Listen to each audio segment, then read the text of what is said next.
Hello students, welcome back. आज हम एक नए टॉपिक के साथ, नॉट टॉपिक के साथ, एक नए क्वेश्चन पैटर्न्स के साथ आए हुए हैं। हम आज डिस्कस करने वाले हैं यूजीसी नेट दिसंबर 2018 का पेपर है।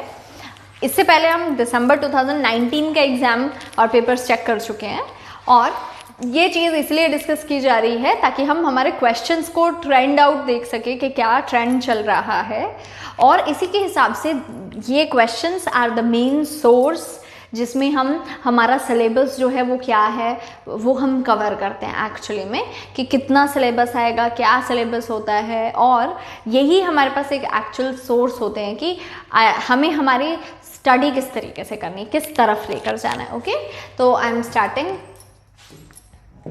Starting with my first question. ये हमारे पास एक मैच द कॉलम टाइप्स है, लेकिन उसी का ही थोड़ा सा version. Which one of the following pairs least matches with respect of the computers, यानी इनमें से कौन सा एक पेयर है जो मैच लीस्ट करता है। सबसे पहले पीडीएफ, उसकी फुल फॉर्म है पोर्टेबल डॉक्यूमेंट फॉर्मेट, बिल्कुल सही है। www again full form world wide web.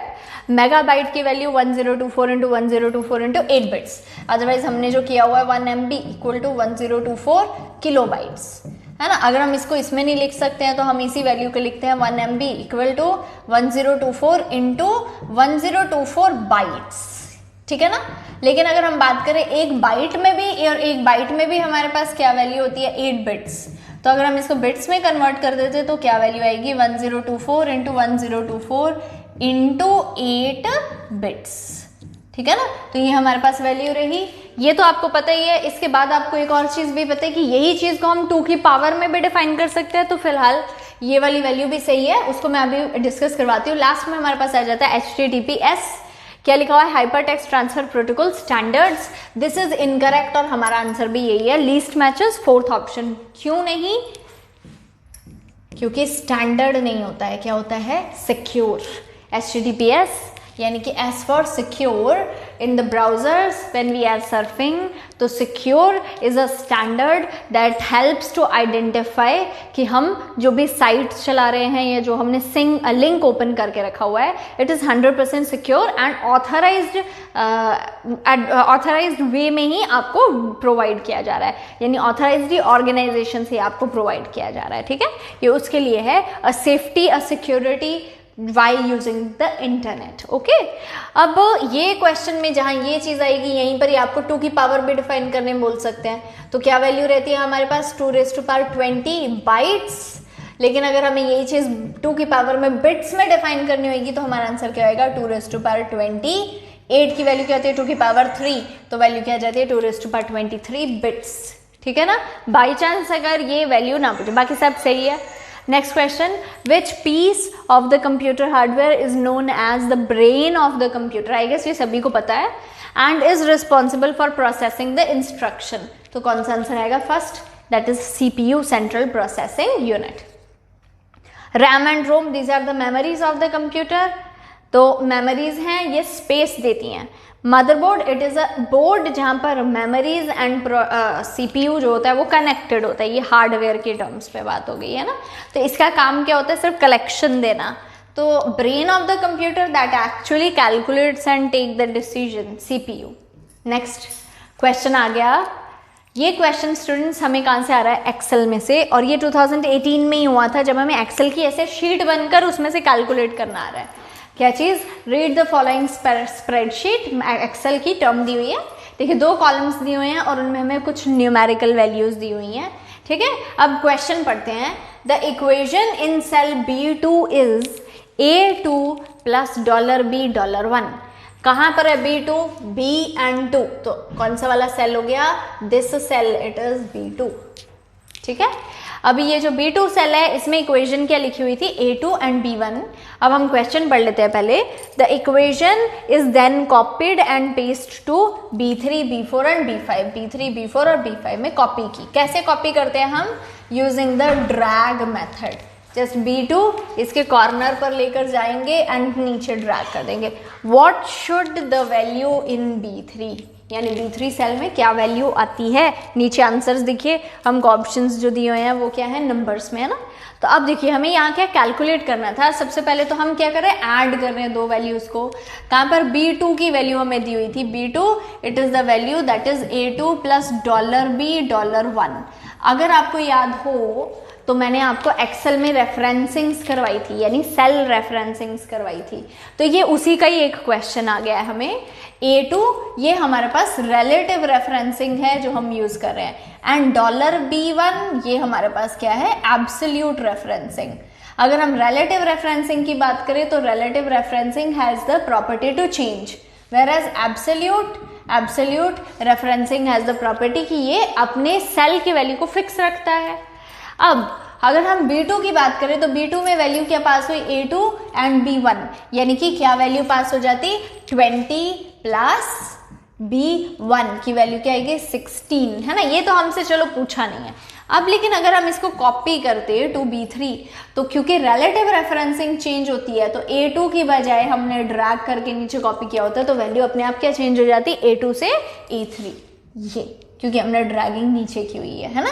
और नेक्स्ट वैल्यू क्या आ रही है, B1, तो B1 की वैल्यू क्या है, एब्सोल्यूट, तो ये क्या रहती है, फिक्स, तो B1, ये B1 ही रहता। तो B3 में क्या क्या ऐड हो रहा है, A3 प्लस B1 की value, A3 it is 8 plus B1 it is 16, 8 plus 16 क्या रिजल्ट आ रहा है, 24। आई होप ये सभी को क्लियर हुआ होगा स्टूडेंट्स, ठीक है। अगर आप ये पहली बार वीडियो देख रहे हैं तो आप इससे पहले मेरी एक्सेल की जो वीडियोस हो चुकी हैं आप उनको एक बार जाकर रेफर कीजिए, तो आपको ये रेफरेंसिंग के बारे में समझ आ जाएगा, क्लियर। इसी तरीके से अगर हमें B4 में वैल्यू पूछी होती सेम यही फॉर्मूला इंप्लीमेंट करने के लिए, तो वहां पर वैल्यू क्या हो जाती, B4 की जगह A3 फिर से अपेंड हो जाता, A4 प्लस B1। ऐसे ही B5 में वैल्यू होती तो A5 plus B1 and so on, यही चलता रहेगा, क्लियर है। इसका एक स्क्रीनशॉट भी ले सकते हैं अगर नहीं समझ आ रहा हो, नहीं तो आप वीडियो पॉज करके भी देख सकते हैं। Moving to the next question, computer data files that are included with an email message are often referred to as, कोई भी डाटा फाइल जो ईमेल के साथ हमें कनेक्ट करके भेजनी होती है, क्या हम बोलते हैं इनको, these are called as the attachments, है ना, ये सभी को पता है। अब अगली चीज कि अगर हम बाकी ऑप्शंस देखते तो spam mail it is the unwanted mail, और ये भी किसी भी ईमेल के साथ अटैच नहीं होती है, itself it is a mail, है ना। और अनवांटेड मेल होती है तो वो तो ये क्वेश्चन है नहीं। कार्बन कॉपी ये क्या होता है, ये एड्रेसिंग का एक वे है। Carbon copy it is the way of the address, जिसमें जब हमें मैनी यूजर्स को सेंड करना है बाय लेटिंग देम नो कि by letting the address recognized to each other, है ना। सपोज मैंने आपको सब, और ये एड्रेस में आ जाता है, ये कोई भी ईमेल के अटैचमेंट के साथ नहीं आता है, यानी ये कोई डाटा फाइल नहीं है, ये तो एड्रेसिंग के साथ चीज यूज हो जाती है। तो जब कोई भी एक ऐसा मेल मुझे सपोज आप सबको सेंड करनी है जिसमें मुझे ये भी बताना है कि मैंने ये आप सबको इतने सबको सेंड की हुई है, ताकि आप आपस में भी देख सके कि ग्रुप में किस किस को शेयर किया गया है ये कंटेंट, तो उसके लिए हम यूज करते हैं कार्बन कॉपी। एंड लास्ट आ जाता है cookies. Cookies these are actually the history, जो हमारी सर्च या हमारी ब्राउजिंग को रिमेंबर रखने के लिए यूज करते हैं। तो again it is not a format, ठीक है। तो हमारे पास आंसर क्या है, correct answer is attachments. Next question, which option would complete the following sentence about the digital communication system by using the words short, long and low or high, ठीक है। ये हमें यूज करना है। नीचे वाली स्टेटमेंट हम पहले पढ़ते हैं। Bluetooth has a dash range wireless technology. It is used to connect the device together for data transfer. Again हम सब यूज करते हैं ब्लूटूथ, तो हमको पता है ना, हम उसी के बारे में ही बात कर रहे हैं। ये डैश को हमें फिल करना है शॉर्ट या लॉन्ग में से पहले, एंड नेक्स्ट में आ जाता है Bluetooth it is a dash cost means of data transfer, है ना। अब क्योंकि ब्लूटूथ है तो हमें पता है कि ज्यादातर ये शॉर्ट या लॉन्ग, शॉर्ट डिस्टेंस कवर करता है, तो ये हमारे पास आ जाता है it is a short range wireless technology जो हम यूज करते हैं। बहुत ज्यादा बड़ा नहीं, तो हमारे पर्सनल रेफरेंस के लिए एटलीस्ट काम आ जाए। और अगर ये शॉर्ट है क्योंकि ये थोड़े एरिया को ही कवर करती तो होगा भी क्या काम, सस्ता, ठीक है ना। तो फिर ये क्या हो गया, it is a low, quality wise चल रहा है। जो चीज़ अच्छी दिखती, क्वालिटी वाइज अच्छी होती है महंगी बिकेगी, क्वालिटी वाइज खराब है तो लो है ना, तो बिकेगी कम। तो Bluetooth is a low cost mean, तो हमारा कौन सा आंसर सही है, शॉर्ट। अब इसी के साथ हम और क्या वायरलेस यूज कर लेते हैं। जो ब्लूटूथ होता है ये सबसे ज़्यादा ही स्लोएस्ट है एक तरीके से। अगर ब्लूटूथ से के विद रिस्पेक्ट और कम करना होता है तो सबसे ज़्यादा स्लो हमारे पास क्या रहता है, इंफ्रारेड कनेक्शन। फिर इंफ्रारेड से फास्ट ब्लूटूथ, ब्लूटूथ से फास्ट अगर आ जाते हैं तो हम वाईफाई के ऊपर, एंड वाईफाई से भी फास्ट हो तो हम किसके ऊपर चलेंगे, वाई मैक्स के ऊपर। तो ये ऑर्डर चलता है, ये इंक्रीजिंग ऑर्डर है हमारी स्पीड का, ठीक है ना। Infrared, bluetooth, wifi and wimax. Suppose आपके पास वाई मैक्स के बारे में पूछते तो हमारा आंसर उल्टा होता कि वो लॉन्ग रेंज वायरलेस टेक्नोलॉजी है and with the highest cost, ठीक है ना। लेकिन सपोज हमें ब्लूटूथ है तो ये ऑर्डर है कंपेयर करने के लिए, ठीक। Again moving to our next question. Next question देखिए हमारे पास क्या आ जाता है, a terabyte it is equal to, direct question है हमारे पास टेराबाइट की वैल्यू। तो अगर हम 1 TB की वैल्यू बताएं तो ये हमारे पास क्या होती है, 1 गीगाबाइट, 1 GB से मिलकर वैल्यू बनी हुई है। अगेन आपको चार्ट याद होएगा तो सॉरी 1024 गीगाबाइट्स, सॉरी है ना, ये वैल्यू आएगी। और आपको ये टेबल तो याद रखना ही रखना है, 1 KB it is equal to 1024 bytes. यहाँ से हम शुरू कर देते हैं ना। नेक्स्ट वैल्यू क्या आती है, 1 MB equal to 1024 kilobytes. Next value 1 GB it is equal to 1024 megabytes. And next value आती है 1 terabyte it is equal to 1024 GBs, 1024 gigabytes, ठीक है। हर पुरानी वाली वैल्यू 1024 टाइम्स नेक्स्ट वैल्यू में डिपॉजिट हो जाती है। 1024 इंटू 1024 किलोबाइट्स, ये मेगा की वैल्यू, 1024 मेगाबाइट सेम ही value, 1024 kilobyte it is 1 MB। Next question आ जाता है full form of PDF। Direct question है, हमारा फर्स्ट क्वेश्चन भी वो यही था। देखो 2018 का ही सेट है, ये सेट्स चेंज हो रहे हैं इसीलिए किसी सेट में मैच द कॉलम में आ रहा है और किसी सेट में ऐसे।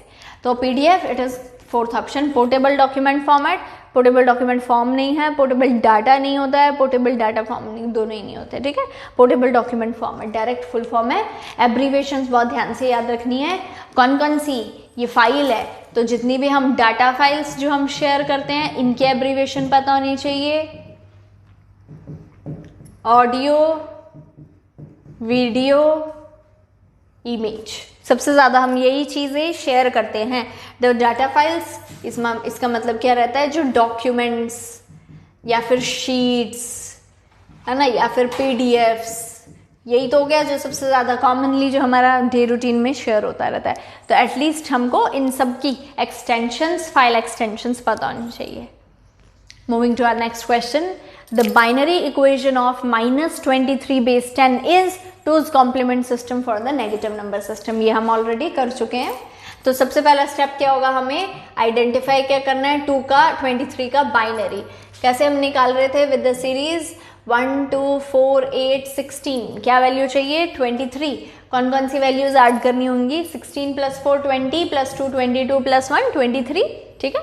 तो values all the ones, and जो वैल्यू हमको नहीं चाहिए 8 को हमें नहीं ऐड करना है क्योंकि वैल्यू बढ़ जाएगी, तो इसको हम क्या करते हैं 0।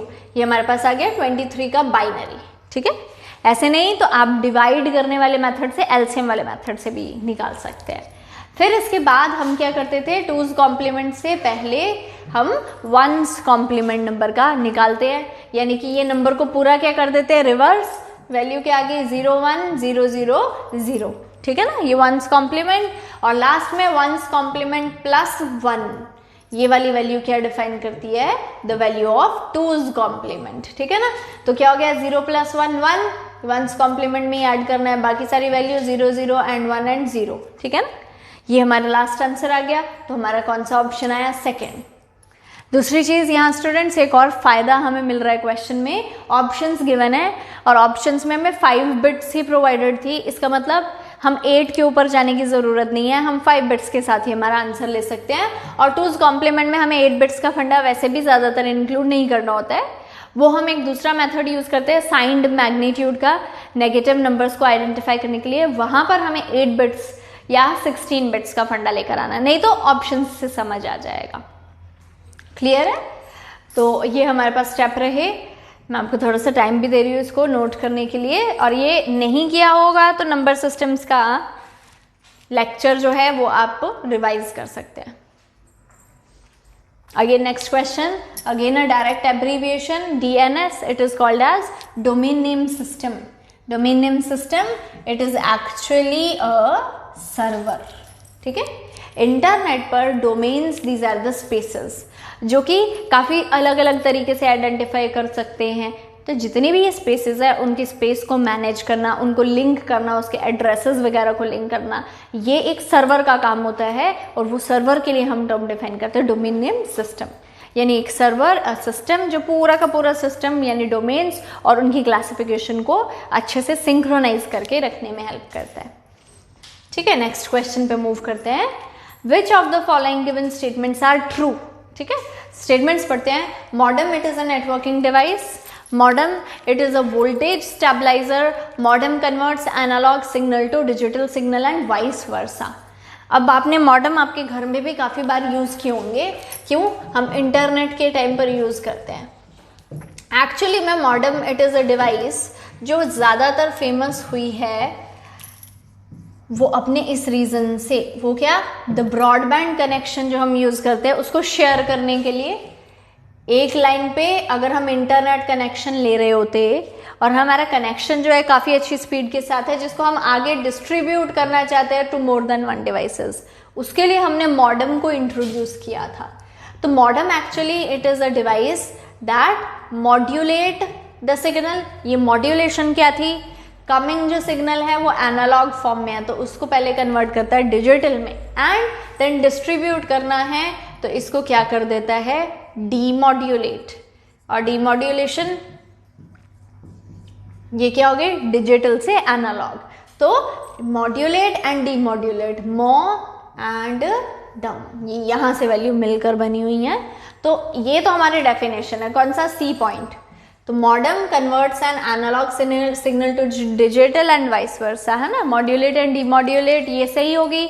अगली चीज उसके पहली वाली स्टेटमेंट जो है इंटरनेट कनेक्टिविटी के लिए, तो ऑब्वियसली क्या है? Modem it is a networking device. Second हमारे पास स्टेटमेंट क्या है? Modem is a voltage stabiliser. बिल्कुल भी नहीं, क्योंकि इंटरनेट कनेक्शन में वोल्टेज और उसकी स्टेबलाइजेशन ये काम मॉडेम का नहीं होता है, इसका काम सिर्फ मॉड्यूलेशन डीमॉड्यूलेशन का है ना। तो कौन सा? ए एंड सी, ये दो स्टेटमेंट्स हमारी सही हैं। और हमारे ऑप्शन में कौन सा ये सही ऑप्शन है? ए एंड सी वाला fourth option is correct. Clear? अगर कुछ और हो सकता modem is a internet connection जो मैनी या यहाँ होता वो ब्रॉडबैंड शेयरिंग का, तो तीनों सही होने थे।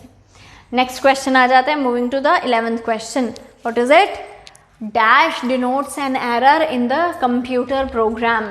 क्या चीज? कंप्यूटर प्रोग्राम्स में एरर्स को क्या डिफाइन करते हैं? Errors is a computer program, these are called as bugs. ठीक है, एक्चुअली में bugs it is the statement और a term that is derived from the first generation. First generation में जब कंप्यूटर्स बहुत बड़े होते थे, like the size of the room, और इनमें ना वेंटिलेशन के लिए या हम हीट को आउट करने के लिए विंडोज़ को यूज़ करते थे, जैसे रूम में विंडोज़ होती है एयर के लिए। वहीं से ही काफ़ी बार द रियल टाइम बग्स यानी फ्लाइज काइंड ऑफ या इंसेक्ट्स टाइप ये सिस्टम में एंटर कर जाते थे, जिसकी वजह से सिस्टम काम करने से रुक जाता था, वर्किंग स्टॉप हो जाती थी। वही चीज़ को प्रोग्राम में देखा गया कि कभी प्रोग्राम में लिखे हुए प्रोग्राम में कभी कोई गलती हो जाए तो एरर डिफाइन किया जाएगा, और उस एरर को याद रखने के लिए क्या नाम दे दिया? बग्स। ठीक है, बाकी ऑप्शंस देखिए। Virus is not a type of error, virus is a creator जो एरर्स बनाने के लिए एक सॉफ्टवेयर हो सकता है। तो virus actually it is a threat जो कि सिस्टम में बाहर से कहीं से भी अटेम्प्ट लेगा, तो ये एरर नहीं काउंट होता है, it is a complete software. Bit it is itself it is a term 0 और 1, तो ये एरर तो हुआ ही नहीं क्योंकि 0 और 1 तो काम होता है। Spam it is a unsolicited email. Again, unwanted, unsubscribed, can be harmful, cannot be, but error तो ये भी नहीं हुआ। तो bugs, these are the errors। ठीक है, कई बार आपको ऐसा आइडेंटिफाई करना हो कि सपोज क्वेश्चन आपको नहीं पता है लेकिन आपको ऑप्शंस में चीज़ें पता हो। हर बार MCQs अगर आप पढ़ रहे हैं तो MCQs में खासतौर पर, और अगर ये आपका एक थ्योरेटिकल सब्जेक्ट है तो MCQs ये सबसे अच्छा सोर्स है आपकी तैयारी का, क्योंकि MCQs में आपने ऑप्शंस में ये भी चेक करना है कि कौन सा ऑप्शन आंसर क्यों नहीं है, क्योंकि यहाँ पे ये चीज़ भी काफ़ी बार हमारा आंसर सॉल्व कर देती है। हो सकता है हमें क्वेश्चन नहीं पता, हमें आंसर भी नहीं पता था, लेकिन हमें 4 में से 3 ऑप्शंस के बारे में पता था, तो एक ही चीज़ बचती है जो नहीं है, एलिमिनेशन ऑफ द ऑप्शंस। ठीक है, तो वो एलिमिनेट करो और काफ़ी बार हमारे आंसर्स मिल जाएंगे। Moving to the next question, a small text file store on user's computer by some websites in order to recognize and keep track of the user's preferences. This is called as a cookies. ठीक है, हम कभी भी काफ़ी बार होता है कुछ search किया हो हमने ब्राउज़र पर और हम दोबारा से उसी का कुछ कीवर्ड लिखते हैं तो हमारे पास URL आ जाता है। आपने YouTube पे देखा होगा कि काफ़ी बार हमने कुछ सर्च किया हो और उसके बाद हमारा जो वो पेज है उसी के रिलेटेड सर्च हमें दे देता है। तो यानी ये सब किसका काम होता है? कुकीज़ का। Generally cookies these are the type of the history जो हमारी पुरानी चीज़ों को देखकर ये चेक करती है कि पुराना खुला है या नहीं, या उनका ट्रैक रखना, या फिर क्या प्रेफरेंस होनी चाहिए यूज़र की जो हम इसको ओपन करके दे सके, है ना। अब हमें हिस्ट्री ऑप्शन में मिला तो है, लेकिन history that is generalise term, हम अगर हमारी ब्राउजिंग या इंटरनेट की टर्म में यूज़ करते हैं तो कुकीज़ अगर ऑप्शन में है तो हमको पहले यही चीज़, क्योंकि ये टर्म डिफाइंड है तो यही आंसर हमें पहले टिक करना है। तो cookies, again logs these are generally the data detailing, तो डॉक्यूमेंटेशन टाइप, तो ये हमारे पास कोई भी इस कैटेगरी में नहीं आएगा। एंड रिपोर्ट्स तो एरर्स या कोई न्यू अपडेट या फिर कुछ भी चलने से रुक जाता है तो उसके लिए होती है। अगेन ये कुछ भी ऐसा रिलेटेड नहीं है जो हमारी प्रेफरेंसेस या रिकग्निशन रखे। ठीक है, next question, which of the following is the audio files? Are the audio files और इज द ऑडियो फाइल्स? ठीक है, इसमें क्या है, एक्सटेंशन आ गई, जैसे मैंने आपको बार बार बोला हुआ है। तो ऑडियो के लिए हमारे पास एक फेमस एक्सटेंशन तो रही है, कौन सी वाली? MP3, है ना। इसके अलावा WAV, again a very famous extension, and .AAC, ये भी हमारे पास फेमस एक्सटेंशन है ऑडियो के लिए। कौन कौन नहीं है? WMV and FLV। WMV window media videos and FLV flash videos, ये दोनों क्या है? वीडियो एक्सटेंशन है। तो पहली जो दो है वो हमारे पास क्या है? Audio extension. बाद वाली जो दो आती हैं वो वीडियो है। हमें किसकी पूछिए? ऑडियो की। तो आंसर कौन से सही है? A and B। लेकिन यहाँ देखो इसी क्वेश्चन में ही आप ये भी याद रख सकते थे कि ऑडियो की बजाय वीडियो का क्वेश्चन होता तो इसीलिए मैं आपको बोल रही हूँ कि जो चीज़ें हमें नहीं पता ऑप्शंस थॉरोली पढ़ने हैं कि ये किसका है और ये किसका है, आंसर क्यों नहीं है, वो भी अगर आपको पता है तब आप प्रॉपरली वो क्वेश्चन की उधेड़ बुन करके उसको बहुत अच्छे से याद रखेंगे और आपको एक क्वेश्चन से एक से ज़्यादा इंफॉर्मेशन मिलती है। क्लियर? नेक्स्ट हम चल रहे हैं अगले क्वेश्चन के ऊपर। The output quality of a printer, it is measured in, option देखिए, डिजिट्स पर इंच, डॉट्स पर mm, डॉट्स पर इंच, थर्ड ऑप्शन सही है, डॉट्स पर सेंटीमीटर। ये आपने ज़्यादातर हमने देखा था कहाँ पर? DPI। कहाँ डिफाइन करते हैं? Use to define the resolution of the printer, है ना। जहाँ पर भी हम रेजोल्यूशन बता रहे हैं प्रिंटर का, वहाँ पर हमारे लिए स्पेशली ये चीज़ डिफाइन हो जाती है। अब क्योंकि ऑप्शन ही इसके जैसे सिमिलर है तो वहाँ पर हमें आराम से आइडेंटिफाई करना है ना। और ये कोई भी प्रिंटर जो ग्राफिकल क्वालिटेटिव ग्राफिक्स आउटपुट देता है ना, उसके लिए हम यूज़ करते हैं। और ज़्यादातर ये जो क्वालिटी होती है ये हार्ड कॉपी के लिए यूज़ होती है। इसी तरीके से अगर हमें सॉफ्ट कॉपी में यूज़ करना होता तो सॉफ्ट कॉपी में हम क्या यूज़ करते हैं? पिक्सल्स। तो एक्चुअली में PPI, यानी ये वहाँ से ही टर्म बनी है PPI, पिक्सल्स पर इंच। ये अगर हम हमारी स्क्रीन का रेजोल्यूशन डिफाइन करते हैं ऑफ सॉफ्ट कॉपी। लेकिन अगर हम इसी को पेपर के ऊपर उतार रहे थे, यानी ये पिक्सल्स को अगर हमें पेपर के ऊपर लाना होता तो वही पिक्सल्स जो है वो डॉट्स के फॉर्म में हमारे पेपर पर अपीयर हो रहे थे, तो वही PPI को चेंज कर दिया गया डॉट्स पर इंच में। आई होप ये क्लियर हुआ होगा सभी को। नेक्स्ट आ जाते हैं again a definition. A set of rules used in the communication in network, these are called as protocols. ठीक है, क्या होता है, जैसे मैंने आपको पहले भी कहा हुआ है, the rules that define how the computer should work, these are software program बोलते हैं इसको. प्रोग्राम्स जो कंप्यूटर में इंस्टॉल होते हैं और उसके इंटरनल फंक्शनिंग संभालते हैं उसको क्या बोलते हैं, सॉफ्टवेयर. सेट ऑफ रूल्स ही हैं ये भी. ऐसे ही सेम नेटवर्क्स और नेटवर्किंग का जो पूरा का पूरा काम है उसको कैसे करना है और उसको कैसे प्रॉपरली ऑर्गेनाइज करना है, इस चीज़ को कैसे डिफाइन करते हैं, प्रोटोकॉल्स. ठीक है.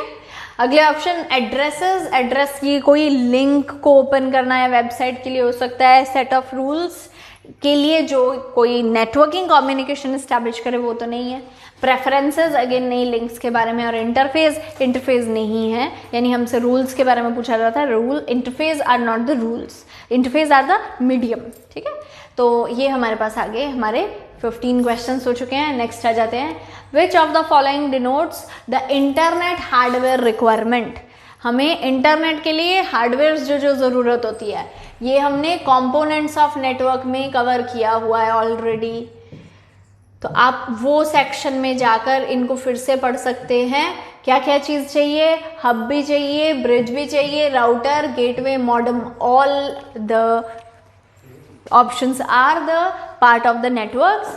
Hub it is the device जो छोटे नेटवर्क्स के कनेक्शन में चाहिए होती है. Bridge it is the device that we use to connect two same type of networks. Router the device that we use for the routing technique, यानी sending और receiving में बेस्ट रूट को identify करना. Gateway it is a device that is use to connect two different type of networks. And modem अभी आपको बताया broadband sharing के काम आ जाता है और मॉड्यूलेशंस के लिए या डीमॉड्यूलेशंस के लिए यूज कर सकते हैं ना. तो ये हमारे सारे के सारे ऑप्शंस जो हैं इसमें आ जाते हैं. क्लियर. अब अगला क्वेश्चन आ जाता है. Which of the following are the pointing devices. It is the question जो इनपुट डिवाइसेस के एरिया में से उठाया गया है. तो इसमें क्या है, इनपुट डिवाइसेस में भी हमने एक कैटेगरी की थी, कौन सी वाली, पॉइंटिंग डिवाइसेस की. What is this category? The devices that helps to point, write, drag, select, ये सारा काम कर सकती हैं. वही सारी कैटेगरी पॉइंटिंग डिवाइसेस की है. Track ball it is a pointing device. Touch screen बिल्कुल स्क्रीन के ऊपर क्लिक कर सकते हैं, मूवमेंट, ड्रैगिंग, ड्रॉप वगैरह कर सकते हैं. ग्राफिकल टैबलेट यानी कि again a type of the screen जो इनपुट इंसर्शंस को एक्सेस करती है. एंड जॉयस्टिक, यानी हमारा ऑप्शन क्या है, all of the 4 these are the pointing devices, क्योंकि सभी से ही ये पॉइंट आउट, रिफ्लेक्शन सब चलता है. Again moving to our next question. Which one of the following is not a network topology. Topology ये क्या आ गया, the networks which are designed according to the shape. और शेप देने का मतलब क्या था, आर्किटेक्चर देना.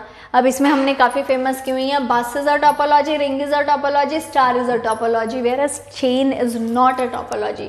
हमें भी क्या पूछा था, which of the following is not a network. तो चेन ये हमारा करेक्ट आंसर है एक्चुअली में. तो चेन यानी first option it is not a valid topology. जो इसके अलावा वैलिड है वो कौन कौन सी, मैश, ट्री और हाइब्रिड, है ना. ये तो हमारे पास वैलिड थी, लेकिन बाकी चेन कोई भी कैटेगरी में नहीं है.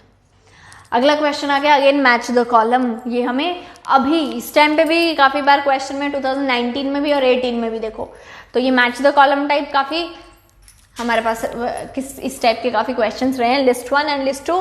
List 1 is browser, programming language, operating system and email. And list 2 is outlook, disk operating system, internet explorer and Fortran. हमें एक्चुअली में क्या करना है, मैच करना है. तो इनमें से ब्राउजर आइडेंटिफाई करना बहुत ही ईजी है ना. Internet explorer it is a browser. Programming language में कौन आ जाता है, Fortran, the first programming language जो हमने यूज़ की थी. ऑपरेटिंग सिस्टम में कौन आ गया, डिस्क ऑपरेटिंग सिस्टम, माइक्रोसॉफ्ट का वो ऑपरेटिंग सिस्टम जो command line interface operating system है.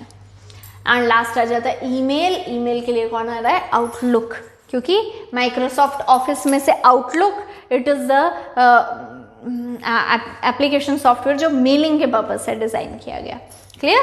तो ब्राउजर ए के साथ कौन सा थर्ड ऑप्शन है, ABCD, इन्हीं कोई ऑप्शन में लगाना है. कौन सा ऑप्शन सही है हमारा, सेकेंड.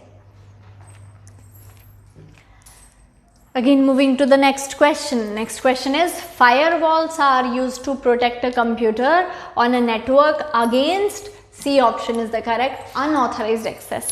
अब ये क्या है? Firewall, it is a operating system का वो हिस्सा जो operating system का part है that generally guards the computer or the system from any type of unauthorized attack. ये unauthorized attacks ज़्यादातर क्या रहते हैं? ऑनलाइन. आपने कोई भी ऐसी वेबसाइट ओपन की है जहाँ पर आप कोई परमिशन देने वाले हैं, क्या ये परमिशन वैलिड तरीके से ली जा रही है? इनवैलिड पेज तो नहीं ओपन हो गया? तो अगर ऐसा है तो फायरवॉल इसके ऊपर चेक रखता है और कोई भी इनवैलिड परमिशन या कोई भी इनवैलिड पेज आपके सिस्टम में ओपन ना हो, जिसकी वजह से आपको या आपकी कोई प्राइवेट डिटेल को खतरा हो जाए, तो उसको सेफ रखना इसका काम रहेगा. ठीक है. और ऑथराइज्ड अटैक्स से प्रोटेक्शन नहीं मिलेगी, ये परमिशन है. इंटरनल अटैक्स में हम हमारे सिस्टम को खराब करने के लिए कोई परमिशन खुद से तो देंगे नहीं. और फायर अटैक्स ये एक्सटर्नल अटैक्स हैं. तो firewall it is a software जो कि एक प्रोग्रामिंग वे में काम करता है. फायर अटैक से हमारे पास की कोई सिक्योरिटी नहीं देगा. क्लियर. नेक्स्ट क्वेश्चन आ जाता है, in comparison to the secondary the primary storage is. Primary storage secondary के कंपैरिजन में क्या है? Faster and more expensive, faster and less expensive, C slower and less expensive, और D slower and more expensive. अगर आपको storage devices की details याद हो तो primaries these are all the devices which have the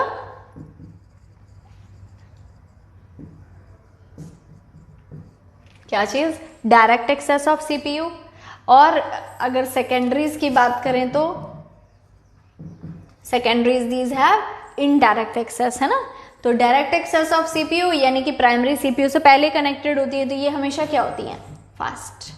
ठीक है. और सेकेंडरीज हमेशा क्या हो जाती हैं? स्लो. तो प्राइमरीज दीज आर फास्टर, ये तो सही है. और जो फास्ट होगा क्वालिटी अच्छी है तो मोर एक्सपेंसिव. ठीक है. First option is correct. ऐसे अगर सेकेंडरीज के विद रिस्पेक्ट होता तो क्या होता? Slower and less expensive. Next आ जाते हैं, Internet Explorer, Mozilla Firefox and Opera, ये नेम दिए गए हैं. These are the names which are refer to the system software application web servers की ब्राउजर. तो हमारा आंसर क्या है? ब्राउजर्स. सिस्टम सॉफ्टवेयर्स में अगर हम नाम लेते हो तो हमारे पास क्या जाने थे? BIOS, post, loader, operating system and language converters, है ना. ये तो हमारे सिस्टम सॉफ्टवेयर्स के नाम. तो ये क्लासिफिकेशन में से सॉफ्टवेयर्स और टाइप्स उसकी क्लासिफिकेशन का क्वेश्चन है. एप्लीकेशन सॉफ्टवेयर्स में हमारे पास क्या आ जाता है? माइक्रोसॉफ्ट ऑफिस या फिर browsers itself a kind of the application software. ऐसे वेब सर्वर्स दीज आर तो हार्डवेयर्स, है ना. तो ये जो नाम दिए गए ये तो एक्चुअली में ब्राउजर्स के नाम है. नेक्स्ट क्वेश्चन आ जाता है SIM यानी कि सिम. इसकी हमें फुल फॉर्म डिफाइन करनी हो तो सब्सक्राइबर आइडेंटिटी मॉड्यूल. ठीक है. ये हमारे सिस्टम में यानी हमारे मोबाइल्स में स्पेशली यूज किया जा रहा है. नेक्स्ट क्वेश्चन आ जाते हैं, which of the following printers use the drawing powder. देखो प्रिंटर है, मैं बार बार ये बोल रही थी, दो ही टाइप के क्वेश्चन है जो प्रिंटर पूछता है. एक जो हमने इससे पहले डिस्कस किया वो क्या? इसकी यूनिट्स यानी रेजोल्यूशन, क्वालिटी या स्पीड, PPM, LPM, है ना. या फिर दूसरी चीज़ होती है कि इसका हार्डवेयर कंस्ट्रक्शन कैसी है या उसमें इंक कैसी है, क्या सोर्स यूज़ कर रहे हैं, है ना. तो यही हमारा क्वेश्चन यहाँ पर भी बनकर आया है कि प्रिंटर्स में ये कौन सा प्रिंटर है दैट यूजेस ड्राई इंक. तो dot matrix printer was the पुराना वाला प्रिंटर. इम्पैक्ट प्रिंटर तो ये क्या यूज़ करते थे? रिबन. तो ड्राई इंक नहीं है. थर्मल प्रिंटर्स, थर्मल यानी कि हीट, तो ये हीट के लिए सोर्स बन गया. लेज़र प्रिंटर्स ये ड्राई इंक पाउडर को यूज़ कर रहे हैं. तो हमारा सही आंसर क्या है? Laser printers actually. वाई?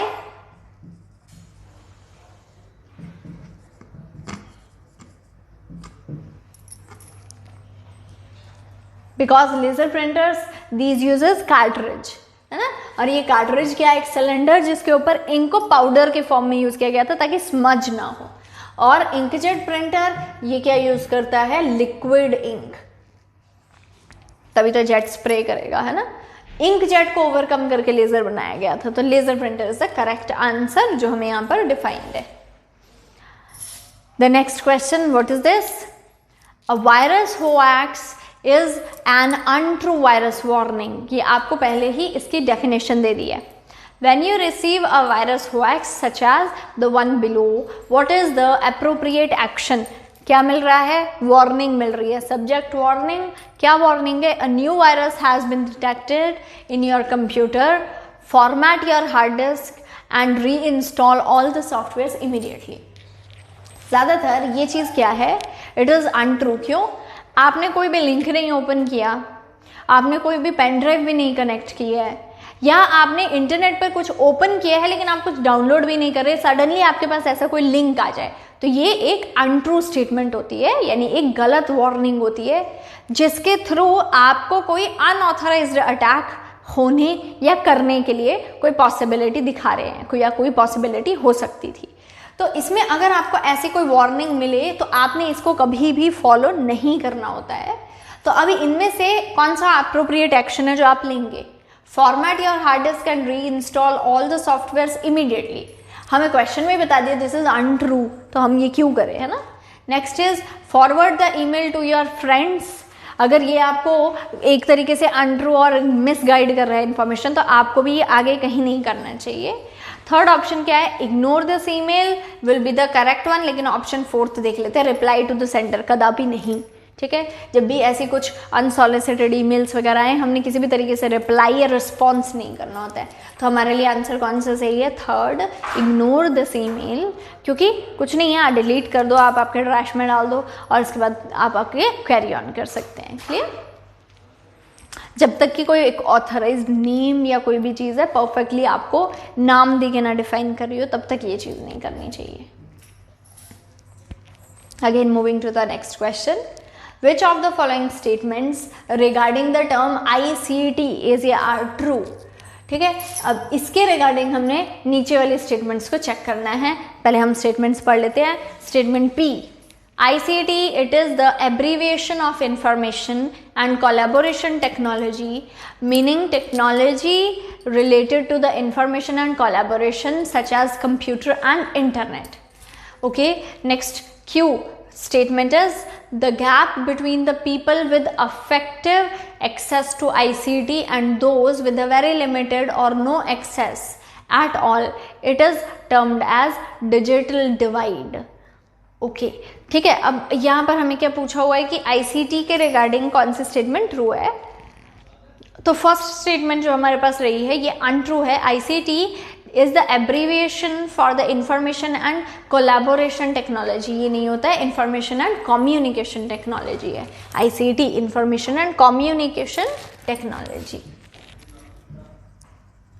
क्योंकि ये कम्युनिकेशन के लिए एक source information or communication technology, which means the technology is related to the information and collaboration and distribution also. ठीक है ना, तो इसकी वजह से P is untrue and Q ये perfectly सही है because ICT is defining all those people which are technically developed तो and have the access to all the technology and utilities. So these are a category, whereas a category of the students or you can a category of the people which totally don't have the access to any of the technology. तो ये एक दूसरी type आ गई। तो ये दोनों ही बहुत अलग हैं और इस चीज़ को हम डिफाइन करते हुए the term called as digital divide. इसके ऊपर भी काफ़ी बार क्वेश्चन, मतलब इसी साल में 2-3 जगह पर रिपीट हो चुका था ये question. Next question, question number 27. What is this? The computer software that runs a computer, including scheduling tasks, managing softwares, and handling communication with the peripherals, is called as, यानी ये कंप्यूटर का कौन सा software है जो task को schedule करे, managing करे, सॉफ्टवेयर्स की अपडेशन, डिलीशन, मैसेजेस जो भी है, नोटिफिकेशन, ये किसका काम रहता है? ऑपरेटिंग सिस्टम का, यानी योर विंडोज और योर मैक और your Android, any kind of operating system जो हम यूज़ करें। Bluetooth technology have the wireless communication का सोर्स सिर्फ हो नहीं सकता। डिवाइस ड्राइवर, जिस पर्टिकुलर डिवाइस का ड्राइवर होएगा उसी के लिए काम करेगा। एप्लीकेशन सूट्स, ये भी सिर्फ वही टास्क परफॉर्म करेगी, तो ये सब तो आएगा ही नहीं, तो operating system is the correct answer. Moving to our next question, 28th question. There are two sets given below. Set 1 specify the IT related acronym, whereas set 2 indicates their meaning. Match the two and give your answers by selecting the appropriate code. यानी match the column है.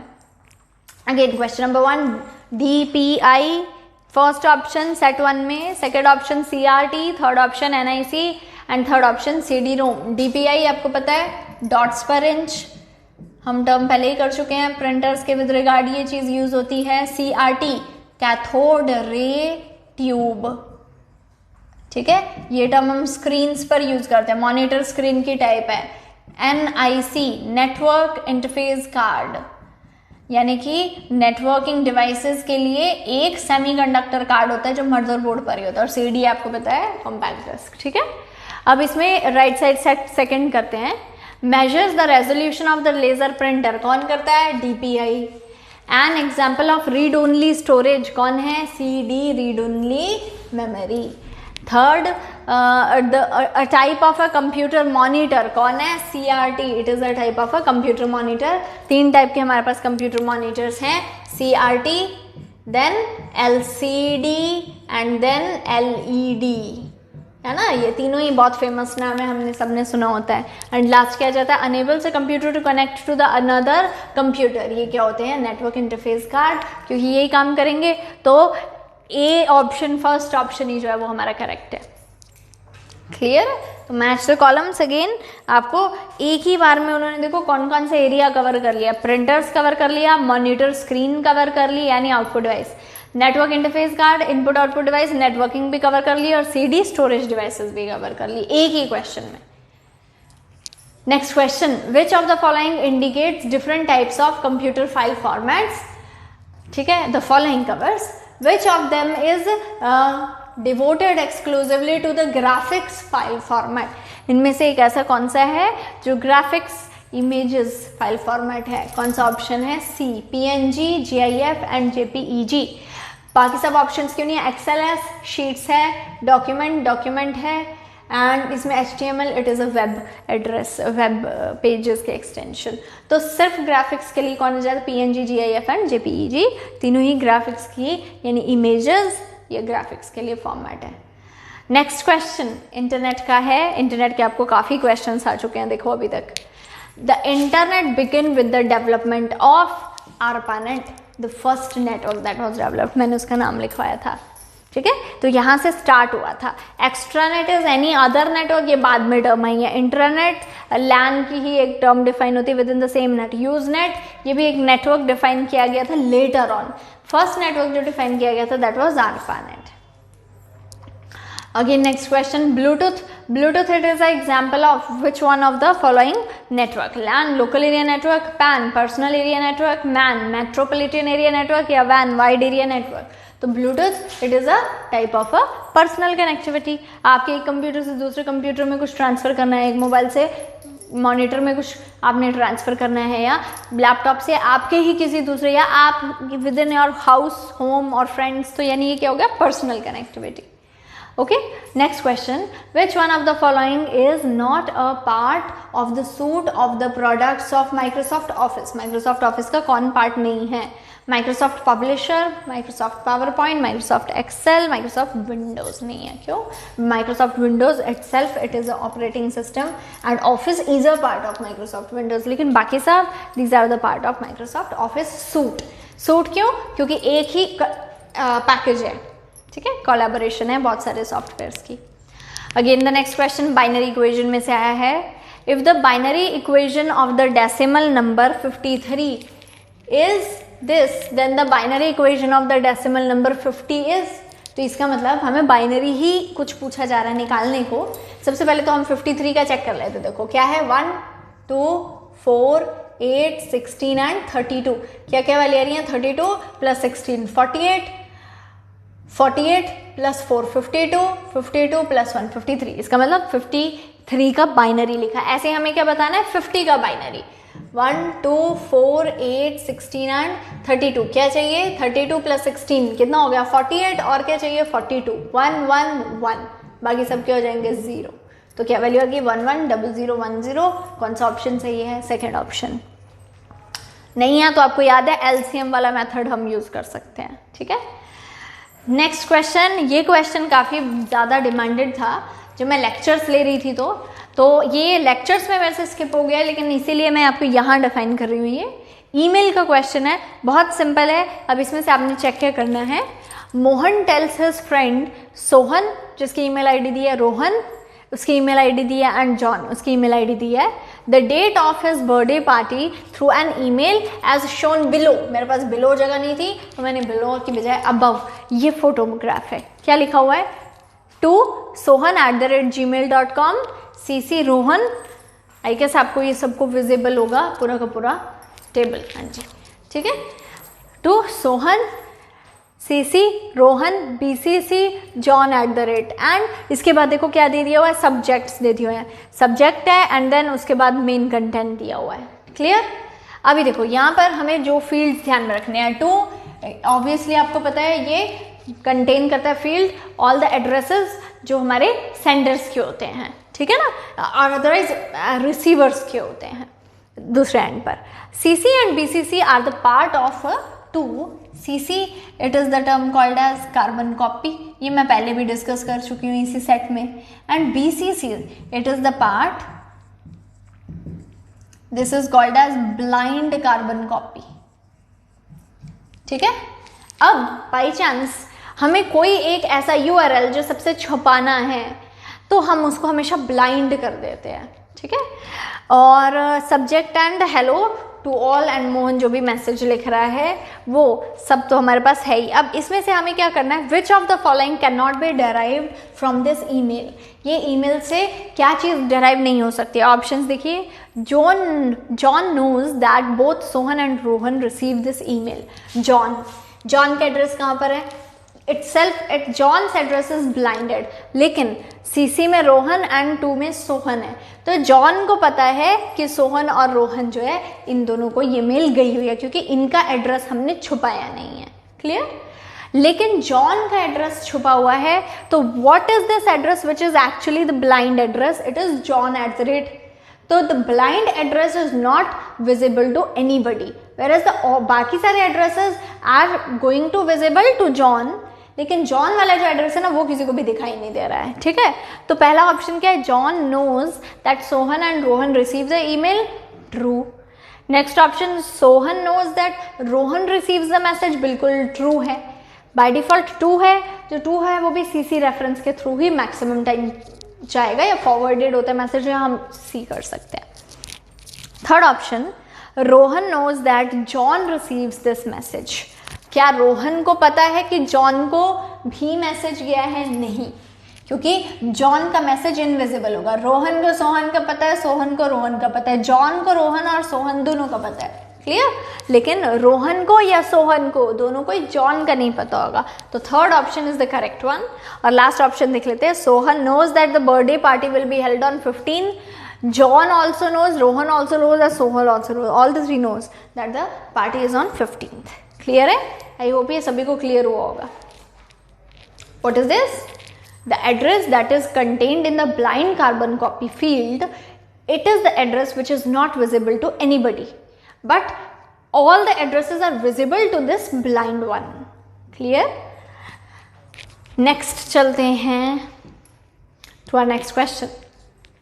35th question. In the computer terminology, which of the following best describes a device driver? इनमें से device driver को कौन अच्छे से define कर रहा है? I guess ये एक definition type है. तो softwares that allows the users to control the operating system, बिल्कुल भी नहीं. Hardwares that allows the interaction between peripheral devices and the operating system, can be. Hardware that follows the user to control the operating system, and softwares that allow the interaction between the peripherals. Last option is the sahi option because drivers, these are generally the softwares. कौन से softwares होते हैं? जो peripheral devices को operating system के साथ connect करते हैं, ठीक है। और सेकेंड ऑप्शन में हार्डवेयर है, इसलिए वो सही नहीं है। क्लियर हो गया? नेक्स्ट आ जाते हैं 36।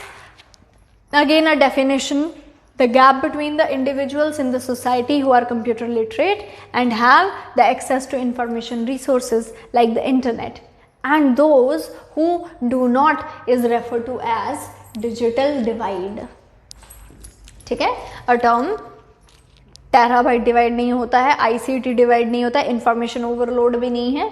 ये टर्म क्या है? Digital divide. एक ऐसा एरिया जहाँ पर इस टाइम पर हम एक्चुअली में we are in the era where some of the group of the peoples are highly equipped with the networking and the devices, whereas आजकल जो इस टाइम का सिचुएशन चल रहा है, even some of the students are not even capable to have the online classes because they don't have the access to any of the technology.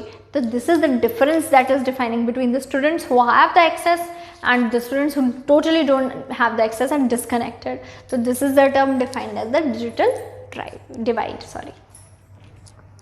Next question, again match the columns है, ठीक है। set 1 और set 2 को हमने relate करना है। set 1 ऊपर है, set 2 नीचे है, ठीक है। set 1 A CPU, B RAM, C ROM and D LCD and set 2 ये क्या कर रहा है? इनके functions को define कर रहा है। Type of the technology used on the flat screen monitor कौन सी वाली थी? LCD।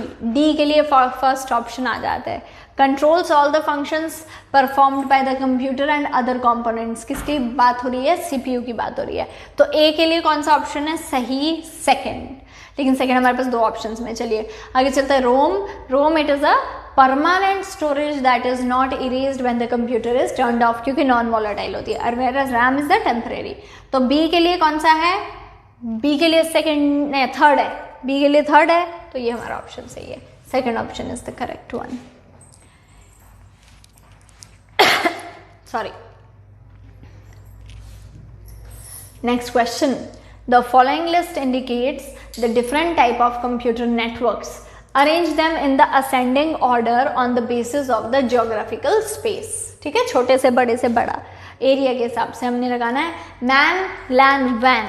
मैन मेट्रोपॉलिटन, लैन लोकल। लोकल ज़्यादा छोटा होता है, मैन ज़्यादा बड़ा होता है ना। तो ऑर्डर क्या आ जाएगा? LAN local area network, MAN metropolitan area network, metro cities और उनको आपस में कनेक्ट करते थोड़ा बड़ा हो जाएगा, एंड वैन वाइड एरिया नेटवर्क। तो third option is the correct sequence. ठीक है। Next again a question of Microsoft Excel। Read the following Excel। Excel हमने पढ़ ली। Again values वो वाली हैं। अब क्वेश्चन में इक्वेशन देखो। The equation in cell B2 is A2 plus B1। ध्यान से देखना ये क्वेश्चन में। B2 में क्या एक्सेस किया? A2 plus B1। ठीक है, ये वैल्यू है। दोनों ही कौन से हैं? रिलेटिव referencing है। The equation is then copied and pasted to B3, B4 and B5। What should be the value in B5? हमें B5 की वैल्यू बतानी है। क्लियर हुआ? ठीक है। अभी देखो किसकी वैल्यू थी? ये B2 की वैल्यू थी। ठीक है। अभी अगर मैं B3 की वैल्यू बोलूँ तो A2 क्या चेंज हो जाएगा? A3 में, एंड B1 क्या चेंज हो जाएगा? B2 में। ठीक है, क्योंकि ये भी रिलेटिव रेफरेंसिंग में आ रहा है। अब आ जाओ B4 में। B4 की वैल्यू क्या थी? अभी यहाँ से चलेंगे। A3 किस में चेंज हो जाएगा? A4 में, एंड B2 किस में चेंज हो जाएगा? B3 में। एंड नेक्स्ट आ जाते हैं B5, क्योंकि हमें B5 तक निकालना था। तो B5 में क्या वैल्यू आ जाएगी? फिर ऐसे ही A5 plus value of B4। Clear है? अब देखो हमें वैल्यूज में B2 में जो वैल्यू है A2 plus B1, A2 plus B1 क्या वैल्यू आ जाएगी B2 की? ये हम ऐड करके यहाँ से निकाल सकते हैं। क्या वैल्यू रही? 36। क्यों हमने निकाली? क्योंकि B3 में हमको किसकी वैल्यू चाहिए थी? B2 की। तो B2 हमें निकालेंगे नहीं तो तब तक कैसे बनेगा? ठीक है। तो अब वैल्यू क्या आ गई? B2 में 36। अब नेक्स्ट वैल्यू आ जाते हैं B3। B3 में क्या वैल्यू आएगी? A3। A3 क्या है? 8 और B2 क्या है? 36। तो यानी 8 प्लस 36 क्या चीज़ हो गई? आई गेस 44 है ना, ये वैल्यू आ जाती है। 8 प्लस 6 14, तो 44 ये वैल्यू रही। अब नेक्स्ट वैल्यू ऐसे ही आगे जंप करते जाना है। Next value B4। B4 में वैल्यू क्या आएगी? A4 that is 12 plus 44। तो क्या वैल्यू आ जाएगी? 56। It is the value of B4। 4। Next value last आ गई B5 की वैल्यू क्या, A5 0 प्लस B4 56, तो 0 प्लस 56 क्या वैल्यू आएगी, 56 is the value, and third option is the correct one. Again I hope ये सबको क्लियर होगा, ठीक है। रेफरेंसिंग का ही सारा खेल है, तो रेफरेंसिंग में चेक करना है। देखो दोनों क्वेश्चंस में टेबल सेम था, आपको वैल्यूज सेम दी गई है, जस्ट एक रेफरेंसिंग का डिफरेंस था। वहां पर B1 was the absolute referencing, तो B1 फिक्स रखना था। यहाँ पर हमें ये रिलेटिव में दे दिया तो B को हमेशा क्या करना है, अपेंड करना है। Clear? Moving to the next question, which one of the following pairs least matches with respect to the computer? GUI, graphical user interface, बिल्कुल it is a type of the operating system का interface। LCD, it is liquid crystal display, light नहीं होता है, क्या होता है, liquid crystal display, whereas LED, it is light emitting diodes, ठीक है। गीगाबाइट की वैल्यू सही है, तो मतलब इनमें से इनकरेक्ट कौन सा है, लीस्ट मैचेस, वो सेकंड ऑप्शन है। गीगाबाइट की वैल्यू से USB यूनिवर्सल सीरियल बस, बिल्कुल सही है। Next question, Amit has decided to use either DVD RW यानी रीड एंड राइट और DVD R that is recordable. Select the statement that is true for these storage devices. P, both DVD R and DVD RW are read only, नहीं read and right, क्योंकि ये term define हो रही है, ये writable term है, तो ये पहली स्टेटमेंट तो गलत होगी। नेक्स्ट आ जाता है Q, DVD R can be written only once. जो रीड ओनली भी होती है ना, वो भी एक बार तो राइट होती है, तो यानी ये सही है। अगेन R स्टेटमेंट क्या है, DVD RW can be written many times, right है ना, तो रीड मैनी राइट मैनी, ये भी सही स्टेटमेंट है। And S, both DVD R and RW can be written to only once, वो इस स्टेटमेंट में गलत हो जाता है, क्योंकि रीड एंड राइट में राइट बहुत टाइम्स होता है, ये भी गलत है। तो कौन कौन सी स्टेटमेंट्स हुई जो हमें क्या ट्रू डिफाइन करनी थी, तो कौन कौन सी, Q and R, the first option is correct, ठीक है। थोड़ा सा ये टाइम कंज्यूमिंग हो सकते हैं क्वेश्चन, क्योंकि आपको जब पूरी स्टेटमेंट पढ़नी है। तो अगेन हमारा लास्ट क्वेश्चन आ जाता है 42, what is this, Computer peripherals are the external devices which are connected to the computer. Peripherals हम उन्हीं को ही बोलते हैं, externals को। Which list contains input peripheral devices only? Input and peripheral devices, लेकिन कौन सी सिर्फ input होनी चाहिए, keyboard projector is output device नहीं हो सकता, स्पीकर्स आउटपुट डिवाइसेस नहीं हो सकता, laser printer is an output device. Option क्या आ गया, microphones, track ball, scanners and touch screens.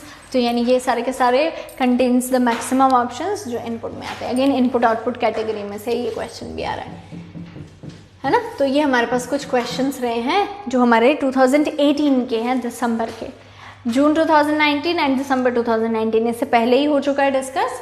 तो अभी देखिए हमारे पास काफ़ी सारे पैटर्न्स होंगे जो आपको सिमिलर लगे हैं, काफ़ी सारे पैटर्न्स हैं जो न्यू आए हैं।